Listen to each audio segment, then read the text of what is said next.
All right. Welcome back to the My Sugar Free Journey podcast. I am your host, Aaron, again. And today we've got a special episode for you today. In fact, we were just talking, I think this is probably going to turn into a two-parter. But today we are talking to Carrie Brown. So Carrie Brown is a ex-pastry chef, cookbook author, recipe developer, freelance photographer.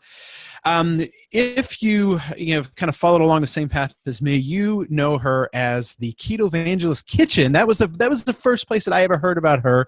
Was these little segments at the end of the Keto Evangelist Kitchen podcast that were it was fascinating because I don't know that I had ever really heard anyone talk about food with as much insight, with as much, really getting into the nuts and bolts of how food works, especially, from a kitchen, preparing the food perspective, as Carrie did. And so I became a big fan of her through that, and tried a couple of her keto ice cream recipes, loved them, thought she was just doing a fantastic job. And then I heard her speak about some mental health issues that led to her getting into keto. And I thought, my goodness, I've got to get this woman on and talk to her myself, because I just thought it was all so amazing. And she is now just, we'll get into some of this a little later, but she's now on the Two Keto Dudes podcast permanently, which is pretty cool to see her there. So Carrie Brown, welcome to the show. Thank you so much. I'm really honored, and I'm really happy to be here. Fantastic. I'm glad that you're here. So, man, you've got a lot of story to tell. So let's start off with, who was Carrie Brown before keto?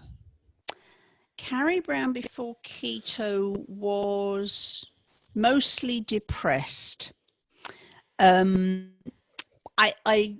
like to explain it that I was born depressed, and I spent all of my life up until 3.5 years ago being depressed in one form or another.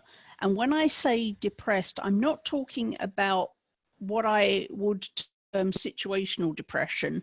I didn't grow up in a disadvantaged household. I had two parents that are still married. They had enough money to put a roof over my head and clothes and food and all the basic things. I was afforded a good education in England. So I had all the things. So there was nothing that I should have been depressed about. My parents didn't beat me. My brother was not awful to me. So when I say a situation depression, I mean a depression that can be tied to something happening that made you depressed or super sad, like maybe a relative dying, somebody that you loved, or a pet dying, or losing your job, or something like that. So this wasn't a situational depression. This was, what I'm talking about is a clinical depression, i.e. a depression that has no basis in fact. You just are. It's just something that you can't control, and it's not linked to anything specific that you can say, oh, that's why I'm depressed. Did that make sense? Yeah. What does that feel like? Like, I mean, I've been sad before, but I've never had clinical depression. What is it? What does that feel like to someone who deals with that? In my case, and I would say that there's probably 100 different clinically depressed people would describe it 100 slightly different ways. But for me, it was very little feeling, so kind of numb, no joy in anything, but also as a young child, I couldn't make sense of it. I always felt that way, and I knew there was something wrong with me because of the way people around me reacted to me. So I was constantly being told that I wasn't good enough. I was constantly being told that to, just get over it. I was constantly being told to cheer up. And I was confused by that. So I knew there was something wrong, but because I'd always felt like that, it was normal to me, and I didn't know any different. So I kind of grew up being confused, knowing that something wasn't quite right, but not understanding what it was, not having a name for it, and being like extra sad and frustrated that I didn't know how to fix whatever it was that everyone was wrong with me.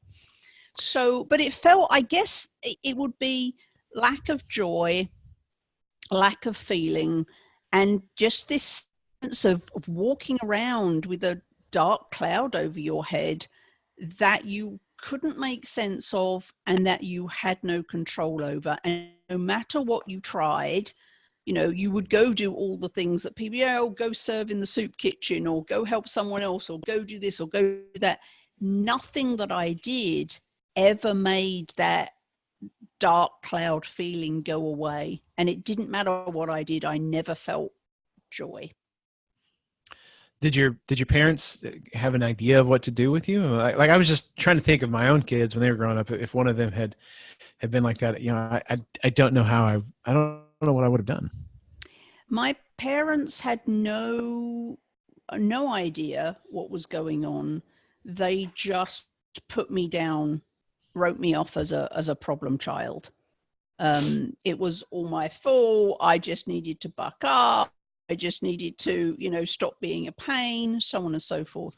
But you also have to remember that I grew up in England. If you hadn't detected that in my accent, I grew up in England, and there, back then, you did not talk about mental health. You did not talk about depression.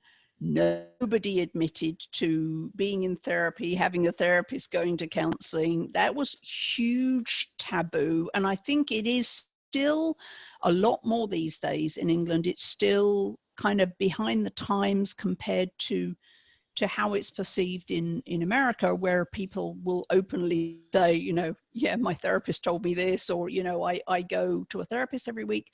That's not uncommon to hear here, but in England, it's still very taboo. And when I was growing up, it was absolutely like, you would never admit that publicly. Well, you're supposed to have a stiff upper lip. I mean, that's kind of what we're told about the British, right? And that's exactly true. And so I think and I'm making this up because they haven't told me this, but I think that for my parents, if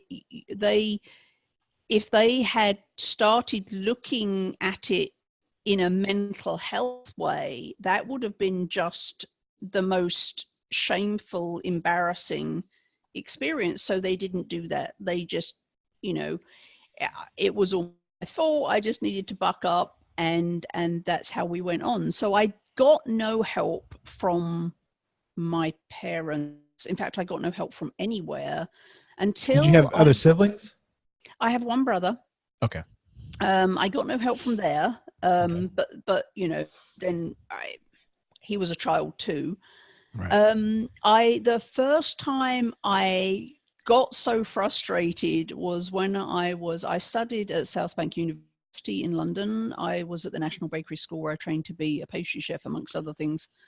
And I was living away from home, and plucked up the courage to go and find a counselor that was part of the university, because I was just, however old I was, 19 years old, 20 years old, I was just like, there's got to be more to life than this. Why is there no joy? I was incredibly successful at the university. I was actually the top student in my graduating year, top student in the country for my graduating year. So I was incredibly successful at university. I was incredibly successful at life, but I was sad the whole time, and none of the good things that were happening in my life brought me any joy. And so my first foray into trying to figure this out and get some external help was when I must have been 20 years old when I went to see a counselor at university. Oh, goodness. So I know that the issues that you were feeling were progressing, to some pretty dark places. So as you went into adulthood, as you got older, were things getting worse and worse and worse as you went? Was there ever a time where you thought, there's a light at the end of the tunnel? I'm gonna get better? Not until very, very recently. I went, and it went through phases. I was always at some level of depression, but it went through phases where I would be in massive depressions, and then it would be relatively okay. And that went on for years. And when things did get bad, I would go to the doctor and I would say, hey, I need antidepressants. And sometimes they'd put me on antidepressants. That was turned out to be a good thing. The antidepressants never did what they were supposed to do, but they also brought side effects that usually after a fairly short period of time, I was like, I'd rather have the depression than deal with the side effects. So at various times when it got bad, I would go on antidepressants that didn't work and sucked. And so then I'd come off them, and then I'd go through this cycle again where, hey, it's not so bad right now. And then I would fall into this massive trough of depression, and off we'd go again. I can't remember what year it was, but about 14 years ago, it got especially bad. And over the course of a year, I was put on 5 different antidepressants. All of them had horrible side effects. One of them in particular, and I like to share this story because I think it's really important given where we are, especially in America today. One of the antidepressants made me violent. Now, I'm not a violent person, but after I went on this antidepressant, I started doing things like throwing coffee tables across the room, and I actually assaulted somebody. Luckily for me, that person didn't press charges, but I could very, very easily have ended up on a felony assault charge and been incarcerated for that. And I thank my lucky stars that the person involved realized that it was not me, that it was the medication that was causing that change in my character. And I'm very, very grateful for that. But it does make me wonder how many people who are incarcerated or who have felonies, it was really not them. It was, and I'm not looking to give anyone who deserves to be incarcerated a break. I'm not saying that at all.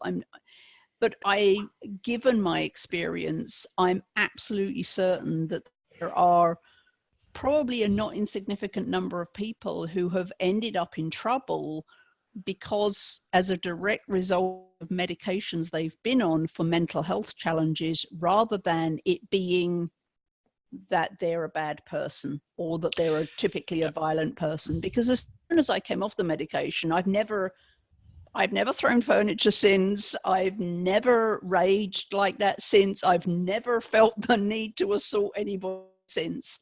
So that's why I like to share that story, because people look at me and they go, well, she wouldn't hurt a flea. And that's true, except if you put me on the wrong medication.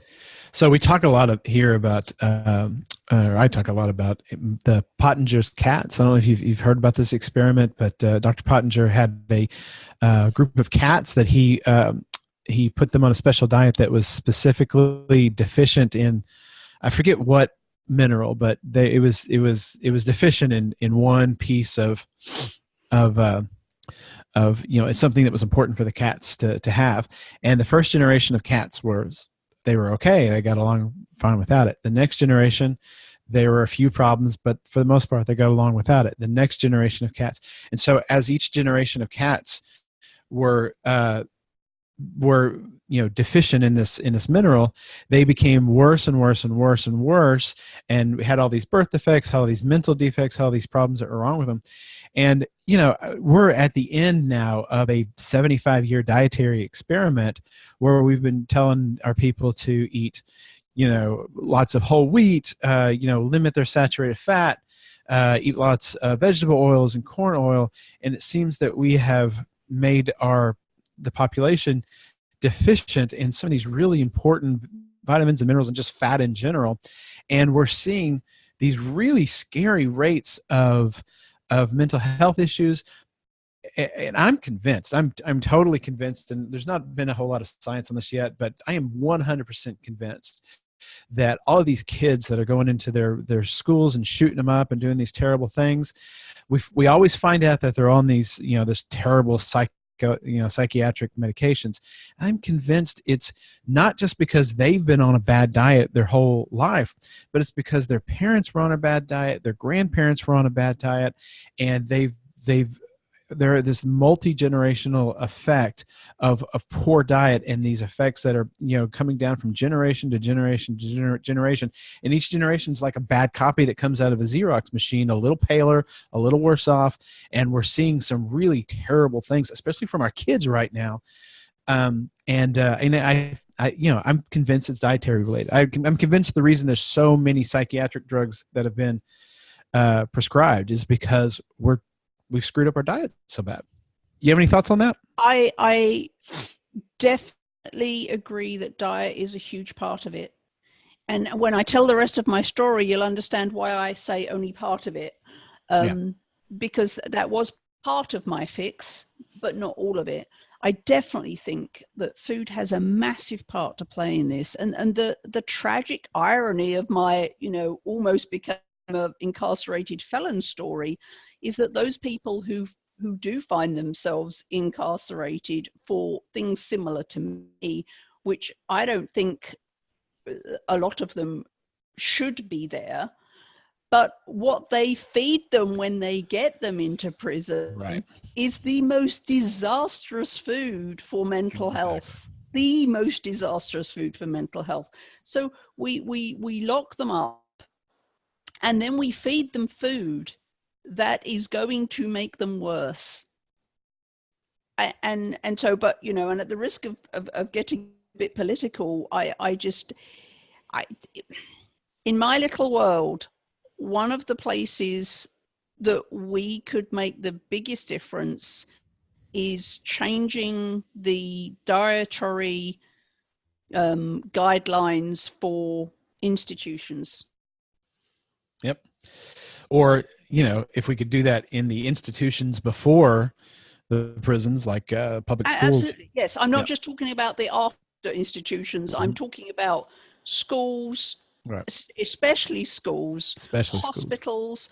I remember, I can't remember how many years ago now, I had a major surgery 12 years ago. I came out it was a major surgery.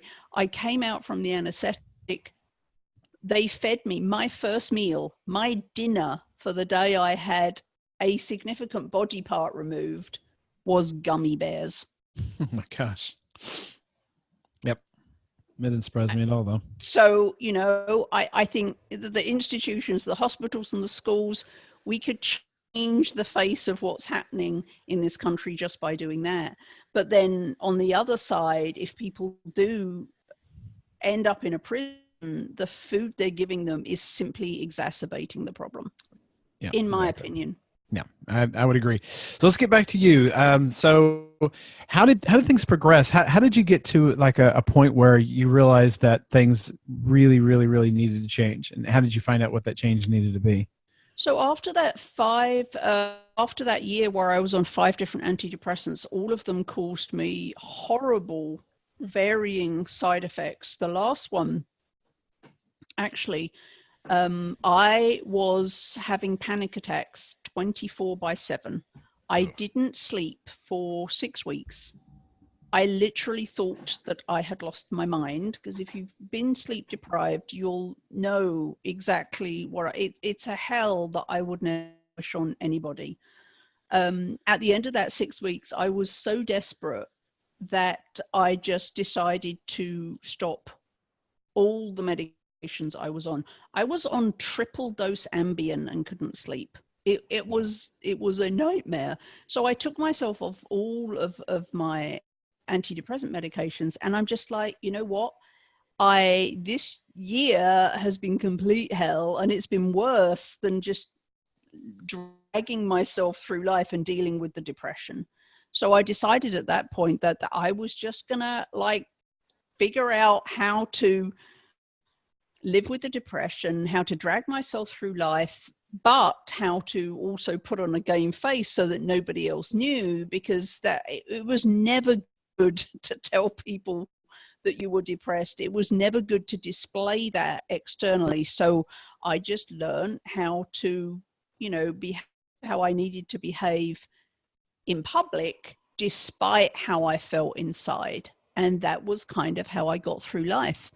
But in 2013, so coming up on 6 years ago, I actually had a mental break, a full-on mental break involving lots of big policemen, handcuffs, medics at my house, flashing blue lights, you know, handcuffed to a gurney, in the ambulance, ended up at the ER.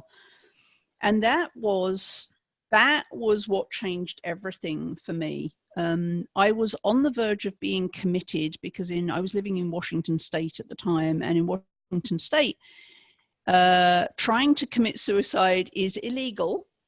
And so because I had tried to commit suicide, they had the power to commit me, which is lock you up for 14 days in a mental facility, which for a single girl was not, who, you know, I relied entirely on myself for support. I have no family here. I had a job. If I had been committed, life would have gone seriously sideways. Right. So I managed, after 9 hours, I managed to persuade the county assessor that it was safe for me to go home, that I wasn't going to harm myself. One of the conditions of getting out of the hospital was that I get a psychiatric evaluation. So they followed this merry-go-round of psychiatrists and tests and all of that. At the end of that process, they decided that I had what we know as bipolar 2 disorder. There's, for anyone who's not familiar with bipolar, there's several different kinds of bipolar, but it involves various levels of mania and deep depression. So right. Bipolar 2, which is what I am, is where we have more and much more prolonged period of depression, punctuated by shorter, less frequent periods of we don't have mania, we have what they call hypomania.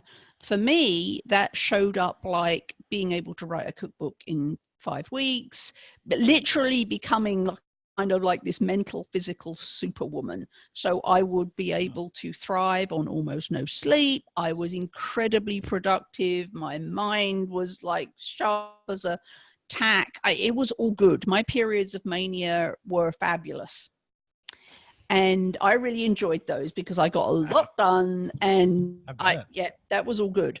But I had these much longer, darker periods of depression. Now, someone with bipolar 1 disorder is the opposite. They have shorter, less intense periods of depression, but they have much longer, much more frequent periods of mania. They don't have hypomania like I had. They have mania, which shows up like driving 110 in a 30, sleeping with everything that will stand still long enough, spending $50,000 in a weekend of money that you don't have, like the kind of behavior that ends up in the news, or ends up in a hospital, or ends up in a prison, or ends up right. with somebody getting hurt. That's right. Bipolar 1. I'm incredibly grateful that I have bipolar 2 and not 1, because we generally don't end up in the news or in jail. But that's a very brief delineation of the difference, if people have ever wondered what the difference between bipolar 1 and 2 is. That's what it is. Okay. So I was diagnosed with bipolar 2 disorder, and they followed this merry-go-round of doctors and psychiatrists and pharmaceuticals to try and get me stable so I was no longer a harm to myself or others. So I remember that first 9 months after my mental break, I was put on various medications. The last one, I think it was like number 4, the last one they put me on was good enough to the point where I was actually able to function. I could go to work, I could do a good job. It kept me stable, it stopped me being suicidal. However, 9 months after my mental break, despite the medication, I became suicidal. And I was suicidal for 8 months straight. What I mean by that is every minute that I was awake for that 8 months, there was a little voice in my head trying to persuade me that I should kill myself. And if anyone has ever had suicidal ideation, felt suicidal, the emotional toll is just enormous. It's absolutely exhausting. And to be out in the world and doing what you have to do in terms of working or whatever else you have to do, and at the same time having half of your brain trying to kill you is absolutely exhausting. After 8 months of that, and various conversations, I had to see a psychiatrist every week. That was required. We kept tweaking the medication. Nothing made it any better. At the end of that, I went to see a new doctor who put me on a drug called lamotrigine. And it was like somebody switched the lights on. It was like within 3 days, I had a joy that I had never experienced before. And it was magical. And that went on for 6 months. And then one day after 6 months, I became suicidal again. Their response to that was to double the dose. And the lights came back on and the joy returned. And I went on like that for 6 months. And then I became suicidal again.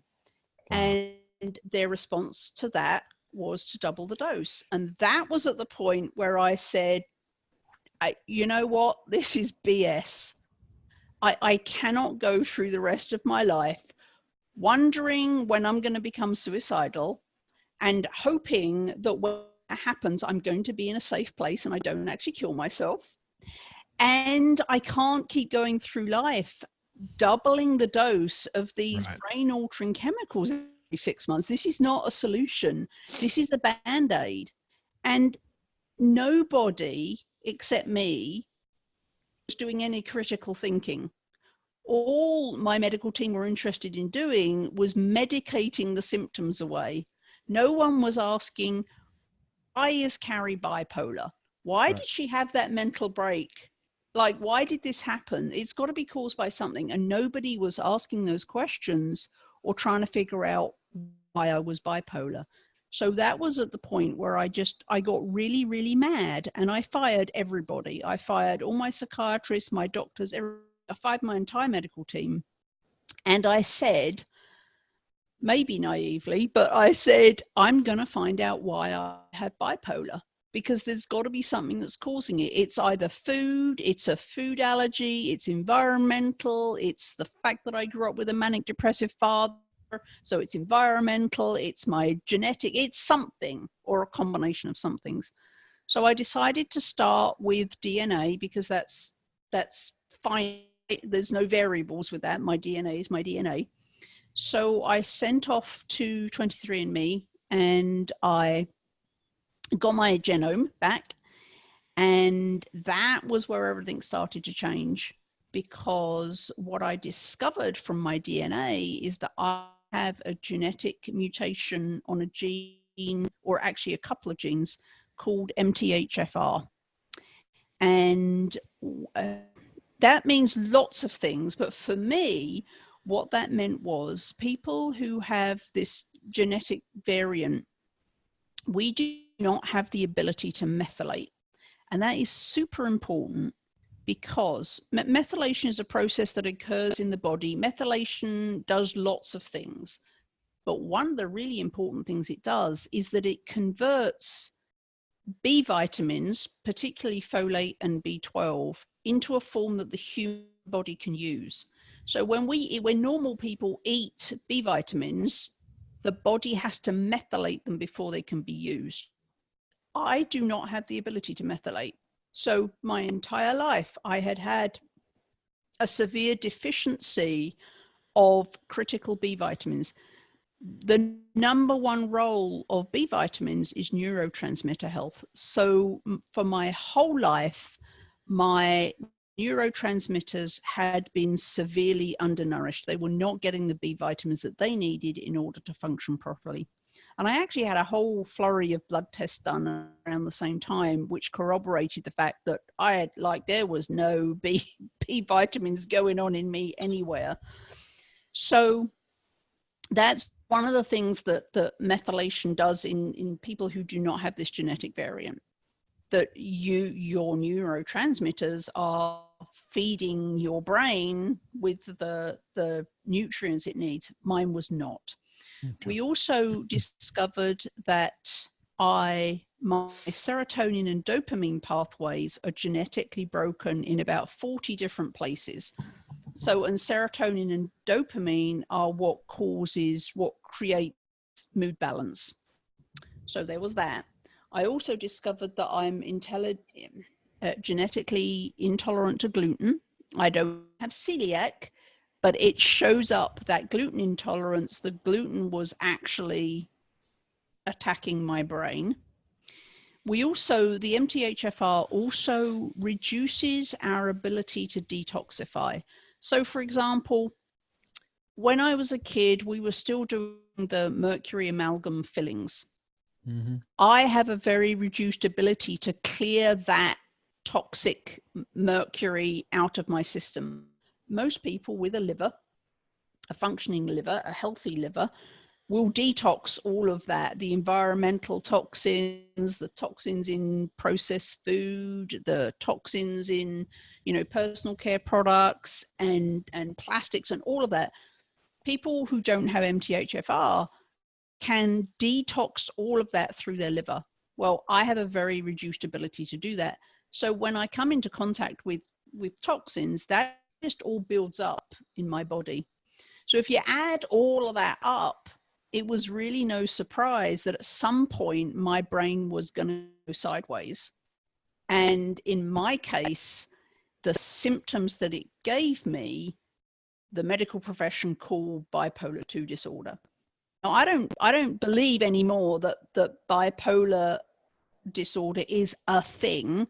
It's simply a collection of symptoms we have given a name to, so we know how to manage people. But in and of itself, it's not a thing. So it was actually symptoms of having the MTHFR genetic variant. It was symptoms of gluten attack. It was symptoms of heavy metal toxicity. All of these things that I had, that was the problem. Gave me a bunch of symptoms that the medical professional labeled bipolar 2, if that makes sense. Do you have any idea how common the MTHFR problem is? I mean, how many people out there can't methylate B vitamins? So their estimation is that 1/3 of the population have the MTHFR variant. 1/3? 1/3. That seems extremely high. But then it's kind of no wonder that we're facing this mental health crisis, right? Right. If 1/3 of the population are walking around with a dodgy gene that may or may not be expressing itself. So if it's not expressing itself, you're not going to have any symptoms. So that's all good. Right. By virtue of having that variant doesn't mean that you're going to suffer. But for those of us who do have that variant that's been switched on, that's expressing itself, that's how it showed up in me. So there's 1/3 of the population who are either experiencing symptoms of the gene variant or have it that may switch itself on at any point. And so if there was one thing I could achieve before I die, it would be having every single child that was born delivered to its parent with itself and its genome, its DNA. Like, it costs $100. Give the parents a DNA with their child, because if I'd have known about this defect, this genetic mutation, when I was a kid, my entire life would have been completely different. Right. Wow. And all that it took, actually it took 2 things, but one of the things it took was B vitamin. I mean, are you kidding me? Like, I had this life of hell over B vitamins. But the other part to the story is that around the same time as I started looking at my DNA, I bumped into a doctor on Twitter who is quite famous in the keto world now. It's Dr. Ted Naiman. And it turns out his office was about 11 miles away from me in Seattle, Washington, when I lived there. And I got chatting to Ted on Twitter, and he heard that I had bipolar, and he said, I think I can help you. So I went to see him, and he was the one that put me on the ketogenic diet. And his reasoning was that the ketogenic diet was originally developed and shown to be incredibly effective at treating, either completely eradicating or reducing seizures in children. And because I was on lamotrigine, which is actually an anti-seizure medication, it made sense to him that the ketogenic diet may also help me, since that was what was helping to keep me stable, was an anti-seizure medication. It may be that a ketogenic diet would help me in much as the same way as it helped children with seizures. So around the same time as I was doing the DNA testing and figuring out that I had the MTHFR gene variant, Ted Naiman also put me on a ketogenic diet. So it was actually, I was put on a therapeutic keto diet I was on that for 6 weeks. And then I figured out with my naturopath about the MTHFR gene variant, and we got me onto pre-methylated supplements. So I was actually getting the B vitamins I needed. There was a bunch of other problems too. I had a whole boatload of food sensitivities that we were working on. I had a massive E. coli infection in my gut that we were working on. But between the ketogenic diet for 6 weeks, then we added the methylated B vitamins for another 6 weeks. At the end of that 6 weeks, Dr. Naiman said to me, you can come off your lamotrigine. And I was too chicken to do that because I'd run out of it before, and that had almost ended up me dying. So I said, I'm not game to go cold turkey, but we took it down. So we halved the dose and waited to see what happened. And then we halved the dose. And then, so over a couple of weeks, we got me off the lamotrigine. That was 3.5 years ago. I've been completely unmedicated since then. And I've had 0 symptoms of bipolar in that same 3.5 year period. So that's amazing. Were you still working as a chef at this time? No, in fact, I haven't worked as a pastry chef for a very, very long time. But so during that time, I did a dull job in corporate America. And then on the side, I was doing the recipe development, writing cookbooks for keto, podcasts, and all that other stuff. But that back then was a side thing. But I was, yes, working in corporate America at that time while all of this was going on. I must actually, you've given me the opportunity to give a shout out to my last boss in my corporate America life. Was absolutely amazing, and he made it possible. He allowed me, when I fired everybody and said I'm going to figure this out, he actually allowed me to work from home 100% of the time for 7 months. Wow. While I was going through this process of figuring out what it was that was causing all this, which made it much easier. So on days when I couldn't perform, I didn't have to drag myself into the office. So I did have an incredible human being as a boss who facilitated me being able to do that work. And, I went and got all the tests done. I had time off for that and so on and so forth. But yes, I worked through that whole period. Wow. That's amazing. Yeah. Cause I was going to ask, what was it like but I guess I can still ask the question. I mean, you've given so much of your life to being a pastry chef and a chocolatier, and here you were faced with a diet that said, hey, no sugar, no grains. What was going through your head when that happened? It's kind of funny when you think about it. It's kind of, ironic that the things that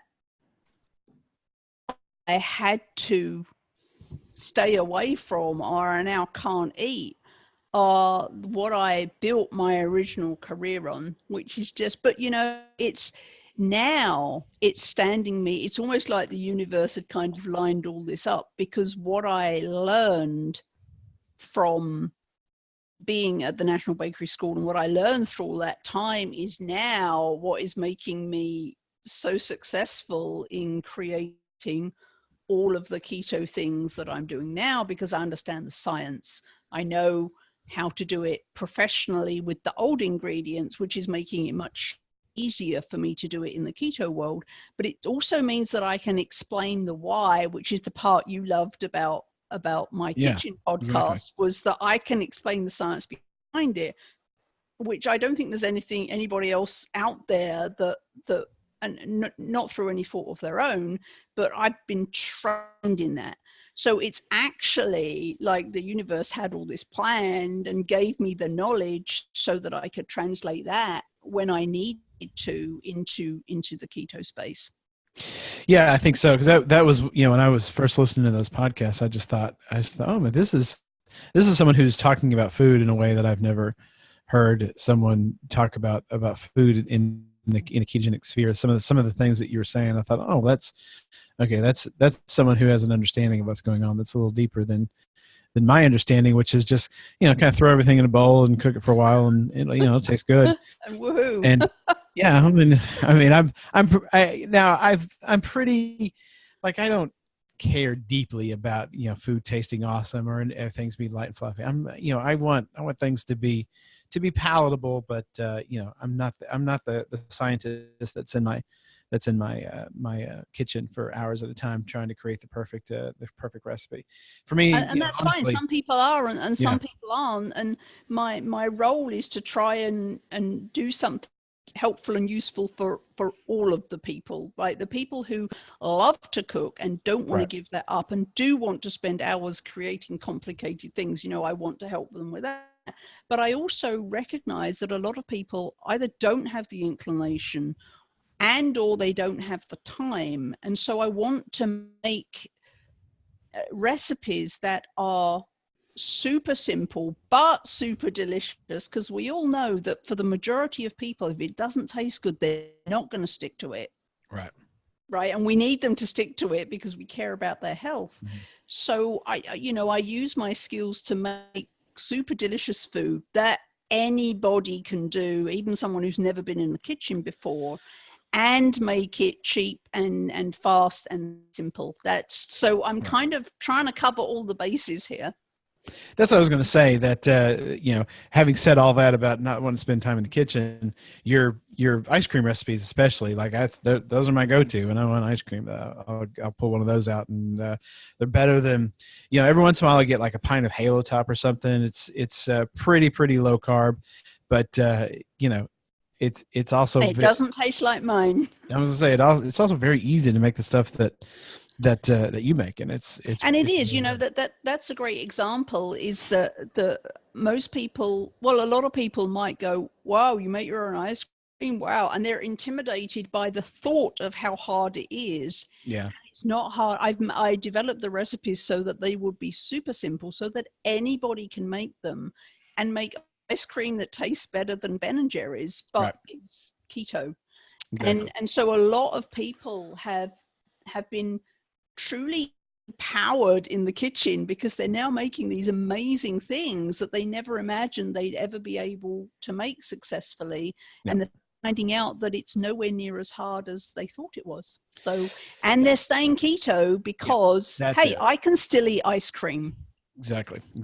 So what's going to happen here, listeners, just so you know, is I very unwisely booked someone behind Carrie that I have to interview next. And because I want to pick her brain about food specifically. And I would love you to pick my brain about food. Yeah, so that's what we're going to do. But we're going to do that in a separate episode. Okay. So we're going to definitely have you back on. But before I get done with you, I want to go back to you've talked to Ted Naiman, you've fixed all these things, you're off of your medication, you're seeing your mental health come back, and And what did that, number one, what did that feel like? What was going through your head when you were starting to see some of these clouds lift? And second of all, just to get back to like your parents and your brother and all that, do they know who you are now? I mean, have they seen you? Do they see the difference? What's happening? So it's still, even after 3.5 years, it's still weird. Yeah, I mean, it's I good bet. weird, but I spent a lot of time waiting for the other shoe to drop. I'm like because it was so, and to try and be clear in describing it, I think differently now. My brain simply does not work the same way that it used to. And I'm an awkward cuss, and I have tried to make myself depressed because that's just, I like to test things out. Right. I've tried to make myself depressed and I can't. So that's Right. why I say my brain literally doesn't work the same as it used to. I can't make myself depressed if I tried.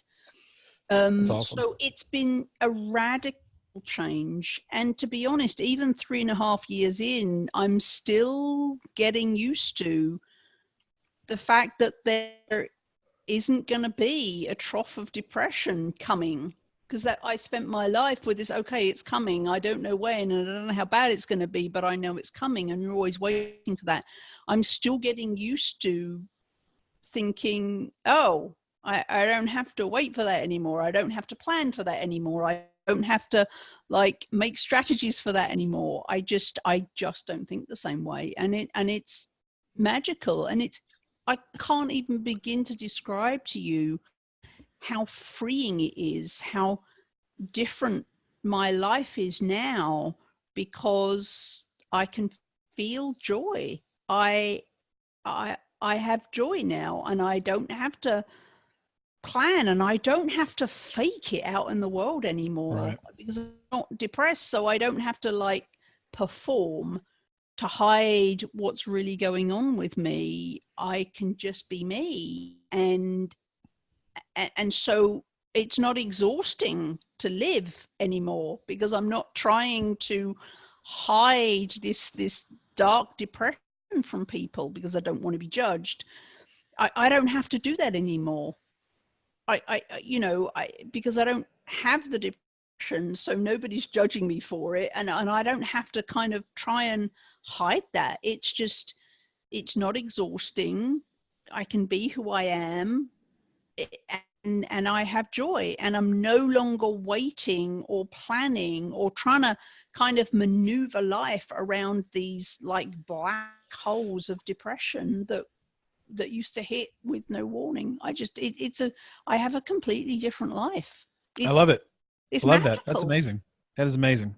That is amazing. And So, I want, the reason I talk about this out loud so much, and that I don't care about anyone knowing, is that I want as many people as possible to take this path for themselves, and their right. symptoms may not be the same as mine, and their resolution may not be the same as mine, but I absolutely believe that we can figure out what is causing our mental symptoms, and we can find the root cause. We don't have to live with clinical depression or ADHD or all these other mental health problems that we're plagued with. There's a way, and I want everybody to experience the joy and then the freedom from emotional exhaustion that I have now. And that's why I talk so openly about it. I mean, I literally don't care what people think, because I'm free, and I want as many people as it possible to experience that. That's amazing. It's absolutely amazing. So we're going to cut this off now, and I'm going to have you back on. But if my listeners would like to find out more about you, follow you, get your recipes, all that good stuff, how can they do all that? So really the best place to go is carriebrown.com. That's CARRIEBROWN. And if you go, there's along across the top, there's a tab called About. And if you click on that, there's a Where to Find Me page. And that will give you direct links to all the things, the Facebook, the groups. We have a great Keto Kitchen Facebook group. It'll take you to my Twitter, my YouTubes, my Instagrams, my all the things. And carriebrown.com is also where I post all my delicious keto recipes. So that will be the best place to start. Perfect. All right, Carrie, thank you so much for coming on. Thank you so much. This has been a pleasure, and I'm very, very grateful for the airtime in order to help some fellow men and women. All right, I appreciate it. And guys, hold on. We'll be right back with some more information.